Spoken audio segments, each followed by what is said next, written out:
आहे वारे पाणी टंचाई. आई, मी हातपाय धुतो. काय म्हणतेस? आज संध्याकाळी पाणी नाही येणार?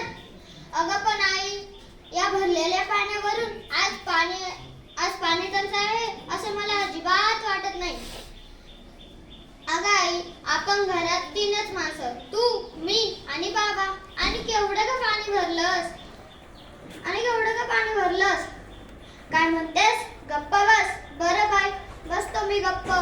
आई, आता तरी हातपाय धुवू का ग? हो, अगदी अर्ध्याच पातीला पाणी घेतो.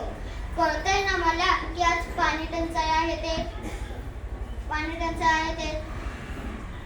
शिवाय बाई शाळेत सांगतात की पाण्याचा वापर कमी करावा. आपल्याला हवं तेवढा पाऊस पडत नाही, त्यामुळे धरणातल्या पाण्याचा साठा हळूहळू कमी होत चालला आहे. आपल्याला आवश्यक तेवढंच पाणी घ्यावं. आणि आई, तू 3 माणसांसाठी केवढं ग हे पाणी भरलंस? अगं, ते भरलेलं पाणी ओतून कशाला दिलंस? काय म्हणतेस? काल भरलंय ते शिळं झालंय. अगं आई, तूच तर परवा दिवशी पेपरमध्ये मला वाचून दाखवलंस ना की पाणी कधी शिळं होत नाही म्हणून. शिळं पाणी ओतून देऊन पाणी भरण्याचा वेडेपणा नागरिकांनी करू नये.